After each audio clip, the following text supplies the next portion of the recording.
Emily Carter had chosen the house for its silence. 36 years old, she lived alone where the road thinned into gravel and the forest began to breathe on its own terms. Mornings were her favorite when fog lifted slowly from the trees and nothing asked anything of her. Solitude felt earned, almost sacred. The porch faced east, catching the first light as it spilled through the pines.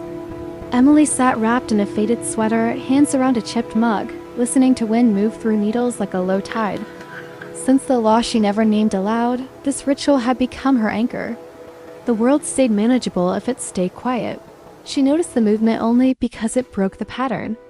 A shape at the edge of the trees paused where deer usually bolted. This one did not. It stepped forward, careful and deliberate, as if measuring the distance between instinct and decision. Emily's breath slowed, then caught. The bobcat emerged fully into view, tawny coat dulled by dust and hunger. Its ears twitched, but it did not retreat. Instead, it walked straight toward the porch, each step calm in a way that felt wrong. Wild animals fled. This one approached. Emily remained seated, unsure whether fear or curiosity held her still. It climbed the steps without sound. Close enough now, she could see the sharp lines of its ribs, the faint tremor running through its legs. The bobcat stopped inches from her knee and lifted its head. Its eyes were not aggressive. They were strained, alert, carrying a weight that made her chest tighten. When it raised a paw and rested it lightly against her wrist, time thinned. The touch was brief, almost careful. Emily felt heat rush to her face, her mouth opening without sound. Every warning she had ever learned pressed against her spine, but none of them explained this moment. The bobcat pulled back and released a low, broken sound, neither growl nor call. It turned its head toward the narrow trail cutting into the woods, then looked back at her. The gesture repeated, precise and insistent. Emily followed the line of its gaze and felt something shift under her ribs. Her first thought was to stand, to close the door, to reach for her phone. Instead, she stayed seated, pulse loud in her ears. The forest beyond the trail looked darker than usual, thicker somehow. She sensed movement she could not see, as if the trees themselves were holding a breath. A memory surfaced without warning. The last time someone had needed her help, she had hesitated. The cost of that pause had followed her here into this quiet life she had built to avoid choosing wrong again. The bobcat's eyes stayed on her, unblinking, patient. Emily stood. Her legs felt unsteady, the porch boards cool beneath her boots. She took one step forward and the bobcat stepped back, waiting. Not fleeing, waiting. The distinction mattered more than she could explain. She reached into her pocket and wrapped her fingers around her phone. Just in case, from somewhere deeper in the woods came a sound that did not belong. Metal, faint but unmistakable, striking metal. The bobcat froze, muscles taut, then looked back at Emily with sudden urgency. Whatever calm had carried it this far fractured in that instant. Emily's pulse spiked. The silence she had chosen no longer felt empty but occupied, crowded with intention. She realized then that this was not a coincidence, not a curious animal crossing a boundary. This was a message delivered in the only language available. The bobcat turned toward the trail again and took several steps, stopping only when it sensed her behind it. Emily followed to the edge of the porch, heart racing, the safety of her home suddenly fragile. The forest waited, and with it a reason she did not yet understand. She crossed the threshold, leaving the door open behind her. The morning light shifted as clouds passed overhead, softening the world into muted tones. Emily did not know what waited beyond the trees. She only knew that whatever had come for her had done so with purpose. The morning settled over the forest edge like a held breath. Emily Carter moved through her small house slowly, the way someone does when silence has weight. At 36, she lived alone by choice now after a loss she never named out loud. Coffee cooled in her mug as she watched fog slide between the trees. Unaware that something beyond her porch was already watching her back, a thin sound drifted through the quiet. Not quite a cry, not quite a call. Emily paused, hand resting on the counter, heart tightening for reasons she did not yet understand. The sound came again, fragile and uneven, like grief trying to speak. She told herself it was the wind or a wounded bird, yet her feet carried her toward the front door anyway. On the porch, curled tight against the cold boards, sat a young bobcat. Its spotted coat was damp, eyes wide and glassy, chest trembling with each shallow breath. It did not hiss or flee. Instead, it looked straight at her and cried again, a sound so raw it stole the air from her lungs. Emily froze, fear and awe tangling together. She noticed then what was wrong. One hind leg bent at an angle no living thing should accept, matted fur dark with blood. The bobcat tried to stand, failed, and collapsed with a quiet thud. Emily's hands shook as memories surged, helplessness from another day, another body she could not save. She stepped back, then forward again, torn between instinct and old scars. Emily grabbed a blanket from inside, moving as if underwater. When she returned, the bobcat had dragged itself closer to the door, leaving a faint red trail behind. Its eyes never left her. She spoke softly without thinking, her voice cracked but steady, promising nothing she was sure she could give. The forest seemed to lean in, listening as she gently draped the blanket. The bobcat did not resist. It shuddered, then went still, trusting her in a way that felt unbearable. Emily felt something break open inside her chest, not pain this time, but recognition. She had been this creature once, injured, silent, waiting on a doorstep for mercy she feared would never come. A truck engine cut through the moment. Tom Reeves, an older wildlife ranger who checked the forest roads weekly, slowed when he saw Emily on the porch. One look told him this was no ordinary encounter. He approached carefully, voice low, eyes soft. Recognizing both the animal's condition and the woman's fragile resolve, Tom confirmed the injury was serious but treatable if they moved fast. As he spoke, the bobcat stirred and let out a weak cry, pressing its head against the blanket. Emily swallowed hard and nodded. She insisted on riding along, surprising even herself. Leaving the forest edge felt like crossing a line she had drawn years ago, yet she did not hesitate. The drive was tense and quiet, broken only by the bobcat's shallow breaths. Emily kept one hand near the crate, as if her presence alone might anchor it to this world. She thought of the life she'd abandoned after her personal tragedy, the friends she stopped calling, the future she refused to imagine. This ride felt like motion after years of stillness. At the clinic, bright lights and swift hands took the bobcat from her.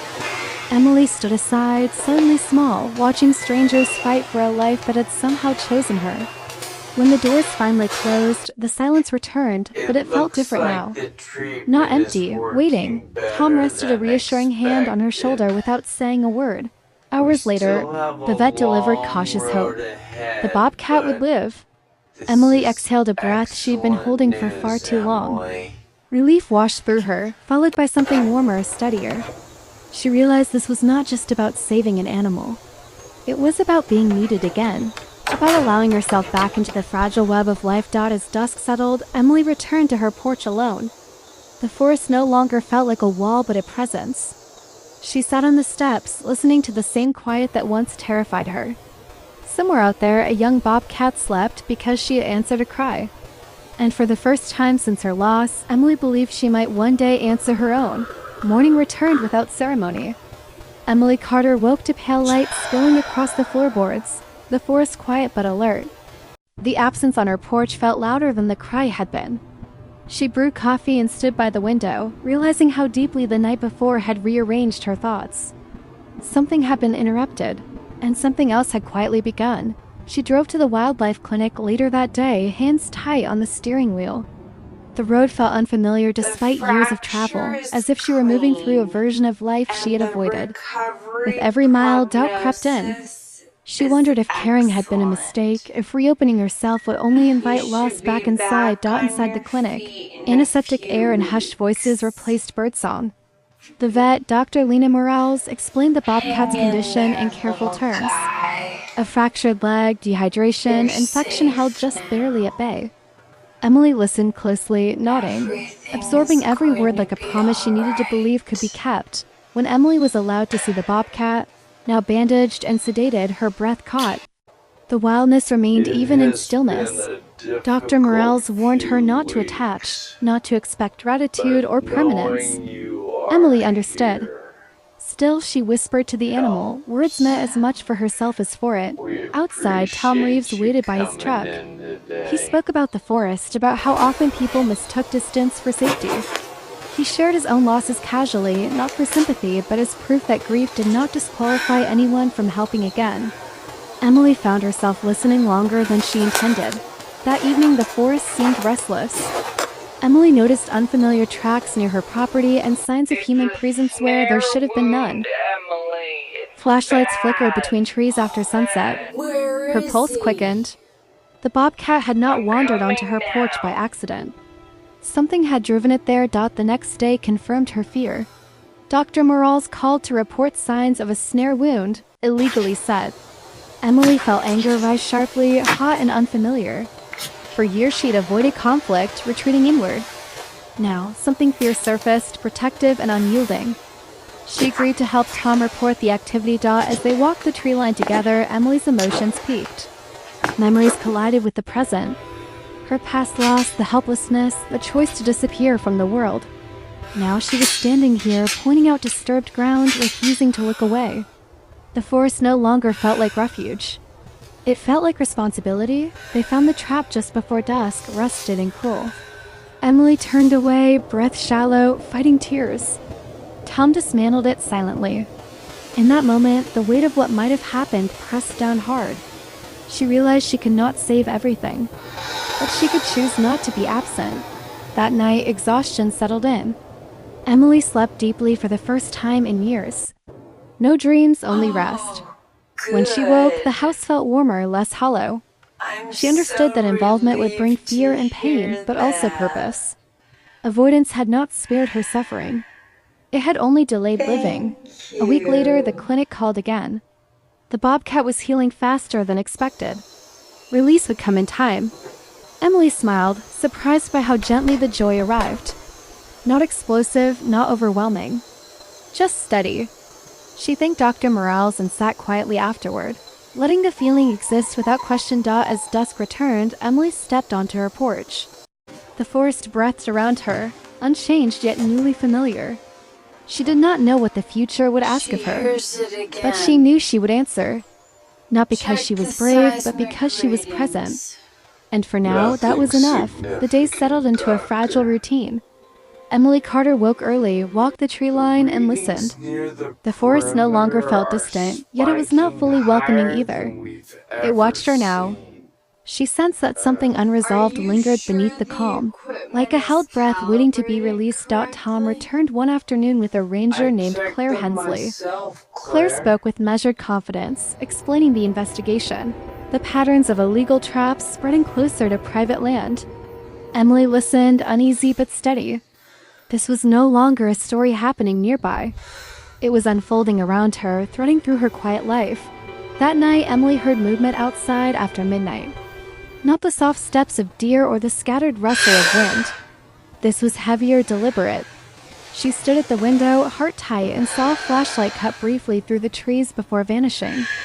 Fear arrived clean and sharp, stripping away hesitation. Sleep came in fragments. Memories bled into waking thoughts. She saw the path she had buried. The moment she fled connection after loss taught her how quickly love could vanish. Now fear asked the same question again. Retreat or remain? Emily sat up in the dark, choosing to stay. The call came before dawn. The bobcat had panicked during a storm at the clinic, thrashing against the enclosure. Dr. Morales feared permanent damage if stress continued. Emily offered without pause to help with rehabilitation once release became possible. The words surprised her as much as they reassured. Later that day, Emily followed Claire and Tom deeper into the forest. They moved quietly, tracking disturbed ground, broken branches, signs of repeated entry. The forest felt tense, almost wounded. Emily's chest tightened as responsibility replaced fear. She was no longer an observer. She was involved. They found more traps, some freshly set. Rage surged through Emily, overwhelming and sudden. She shouted, the sound tearing through the trees. For years she had swallowed every sharp feeling. Now it spilled out, raw and unrestrained. Claire placed a steady hand on her shoulder, grounding her. The confrontation came unexpectedly. A man emerged from the brush, defensive, cornered. Voices rose. Accusations flew. Emily stood frozen as the situation escalated. When the man lunged to flee, he slipped near the ravine edge, saved only by Tom's quick grip. The danger lingered long after he was detained. Afterward, silence returned too quickly. Emily sat on a fallen log, shaking. Claire spoke softly about consequences, about choices, and accountability. Emily barely heard her. She was realizing how close harm had come, how easily this could have ended differently. The weight pressed hard against her chest. That evening, Emily walked home alone. The forest felt altered, stripped of illusion. It was not kind or cruel. It simply existed, reflecting the intentions placed upon it. She understood now why the bobcat had come to her porch. It had been running from more than pain. It had been escaping threat. Back at the house, Emily lit the porch light and left it on. A small act, but deliberate. She stood there until night fully settled, breathing evenly. Fear still lived in her, but it no longer ruled her. She felt steadier than she had in years. Before bed, her phone buzzed. A message from the clinic confirmed the bobcat's recovery was holding. Release would happen soon under careful watch. Emily closed her eyes, emotion rising gently this time. Not relief alone. Something deeper. A quiet sense of alignment. As sleep finally came, Emily understood that healing was not an ending. It was movement. Toward risk, toward connection, toward meaning. The forest outside remained vast and uncertain. But for the first time, she was not standing apart from it. She was standing within. Morning arrived quietly, wrapped in pale fog that softened the edges of the forest. Emily Carter stood on her porch with a mug cooling in her hands, listening to the birds test the day. The fear that once greeted her mornings had dulled. Something steadier had taken its place, a calm earned rather than given. The call came mid-morning. Claire's voice was measured but warm. The bobcat was ready. Release would happen by the old ravine where the trees thinned and the land opened back into wild balance. Emily agreed without hesitation, then sat down slowly. Aware her hands were trembling for a different reason now, they gathered near noon. Claire, Tom, Dr. Morales, and a quiet volunteer named Jonah who handled the crate. The forest felt watchful but not hostile. Emily noticed how sunlight filtered through the leaves, catching dust and breath alike. This place had once frightened her. Now it felt honest. As the crate was set down, the bobcat shifted inside, low and restless. Emily felt her chest tighten. Memories surged, not of the animal, but of her own escape years ago, running from grief she could not name aloud. The sound of the latch echoed louder than it should have. The door opened. The bobcat hesitated, eyes wide, body coiled between flight and trust. Seconds stretched thin. Emily held her breath. When it finally stepped forward, muscles rolling with fragile strength, something inside her cracked open, sharp and overwhelming. A sudden noise broke the moment. A branch snapped uphill. A shadow moved where no one stood. Claire stiffened, signaling silence. Emily's pulse roared. For an instant, fear threatened to reclaim her, dragging her back into old reflexes. Run, hide, withdraw. Instead, she stayed still. The shadow resolved into nothing more than a deer slipping away. Tension eased, leaving her shaken by how close fear still lived beneath the surface. The reason left her shaking was not danger alone, but the realization that she had chosen differently. The bobcat bolted then, disappearing into brush and light, fast and final. Emily laughed through tears she didn't remember inviting. The sound surprised everyone, including herself. It wasn't relief. It was release. Something she had carried silently was finally moving on. Later, as the group dispersed, Jonah lingered. He spoke gently about volunteering, about people who found purpose after loss by protecting what could not protect itself. Emily listened, sensing an invitation without pressure. She did not answer right away, but she did not turn away either. Walking home alone, Emily noticed how the forest no longer felt like a boundary. It felt like a conversation. Every sound registered clearly. Every step mattered. The land held scars, but also resilience. So did she. The parallel settled softly in her chest at the house. She removed the boards from one darkened window, letting afternoon light spill inside. Dust danced in the air. The space felt altered, less guarded. She realized she no longer needed the walls as thick as before. Protection had changed its shape. That evening, Emily cooked a simple meal and ate by the window. Outside, the forest dimmed into silhouette. She thought of the bobcat somewhere beyond sight, moving forward without looking back. The image steadied her, offering quiet reassurance without promise. When night fell, Emily stepped onto the porch and turned off the light this time. Darkness remained vast and real. She breathed deeply, unafraid. The reason had shaken her, yes. but it had also returned her to herself. And this time she stayed.